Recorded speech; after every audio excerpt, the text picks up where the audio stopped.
Hi hello, ಇವತ್ತು ನಾವು ಮಾಡ್ತಾಯಿದ್ದೀವಿ ಎಗ್ ಪೆಪ್ಪರ್ ಫ್ರೈ. ತುಂಬ ಈಸಿ ಮತ್ತು ರುಚಿಕರವಾಗಿರುತ್ತೆ. ಈಸಿ ಸ್ಟೆಪ್ಪಲ್ಲಿ ಮಾಡೋದನ್ನು ನಾನು ಹೇಳ್ಕೊಡ್ತೀನಿ ನೋಡಿ. ಈಗ ಬಾಣಲಿಗೆ ಒಂದು 2 ರಿಂದ 3 ಟೇಬಲ್ ಸ್ಪೂನ್ನ ಎಣ್ಣೆನ ಹಾಕ್ಕೊಂಡು ಒಂದು ಮೀಡಿಯಮ್ ಫ್ಲೇಮಲ್ಲಿ ಅದನ್ನು ಚೆನ್ನಾಗಿ ಕಾಯಿಸ್ಕೋಬೇಕು. ಎಣ್ಣೆ ಕಾದ ಮೇಲೆ ಈರುಳ್ಳಿನ ಚಿಕ್ಕ ಚಿಕ್ಕದಾಗಿ ಕಟ್ ಮಾಡ್ಕೋಬೇಕು. ನಾನಿಲ್ಲಿ 4 ಮೆಣಸಿನ್ಕಾಯಿ 4 ಈರುಳ್ಳಿ ತೊಗೊಂಡಿದ್ದೀನಿ. ಅಂದರೆ ನಾನು 4 ಮೊಟ್ಟೆಗೆ 4 ಮೆಣಸಿನ್ಕಾಯಿ 4 ಈರುಳ್ಳಿನ ಅಂದರೆ ಮೀಡಿಯಮ್ ಸೈಜ್. ನಾನು ಈರುಳ್ಳಿ ತೊಗೊಂಡಿರೋದು ಮೊಟ್ಟೆ ಯಾವ ಸೈಜಲ್ಲಿದೆಯೋ ಆ ಸೈಜಲ್ಲಿ ನಾನು ಏನು ಮಾಡಿದ್ದೀನಿ, ಆನಿಯನ್ ತೊಗೊಂಡಿದ್ದೀನಿ. ಅದರಿಂದ 4 ಒಂದಕ್ಕೆ ಒಂದೊಂದೇ ಅನ್ನೋ ಅಳತೆ ಮೇಲೆ ತೊಗೊಂಡಿದ್ದೀನಿ. ನಾನು ಇದನ್ನು ಏನು ಮಾಡಿದೆ, ಕಾದಿರೋಂಥ ಎಣ್ಣೆಗೆ ಈರುಳ್ಳಿನ ಹಾಕಿ 1-2 ನಿಮಿಷ ಏನು ಮಾಡಿದೆ, ಬೇಯಿಸ್ಕೊಂಡೆ. ಅದಾದಮೇಲೆ 4 ಮೊಟ್ಟೆನ ಕಡಿಮೆ ಫ್ಲೇಮಲ್ಲೇ ಇಟ್ಟು ಅದನ್ನು ನಾನು ಮೊಟ್ಟೆನ ಹೊಡೆದು ಹಾಕಿದೆ.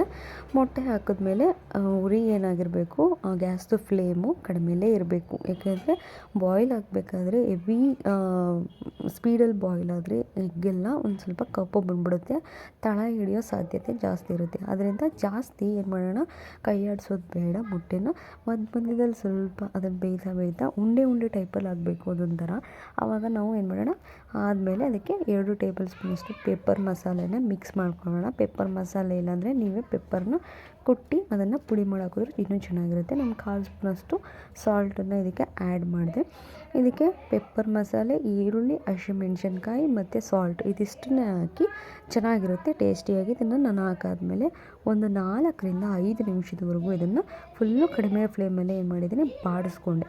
ಅದಾದಮೇಲೆ 1 ನಿಮಿಷ ಏನು ಮಾಡಿದೆ, ಹೈ ಫ್ಲೇಮಲ್ಲಿ ಬಾಡಿಸ್ಕೊಂಡಾದಮೇಲೆ ಇದನ್ನು ಅದರದ್ದು ಎಣ್ಣೆ ಬಿಟ್ಟಿರೋದು ನಿಮಗೆ ಗೊತ್ತಾಗುತ್ತೆ. ಅದನ್ನು ಆದಮೇಲೆ ಇದು ಫೈನಲ್ ಟಚ್ ಆಗಿದೆ ಅಂತ ನೋಡಿ. ಇದು ಫೈನಲ್ ಆಗಿ ಬಂದಂತಹ ನಮ್ಮ ಮನೆಯ ಎಗ್ ಪೆಪ್ಪರ್ ಫ್ರೈ. ನೀವು ಒಮ್ಮೆ ಟ್ರೈ ಮಾಡಿ ನೋಡಿ. ಇಷ್ಟ ಆದರೆ ನೀವು ಕೂಡ ಮಾಡ್ತೀರಾ. ಲೈಕ್ ಮಾಡಿ, ಶೇರ್ ಮಾಡಿ.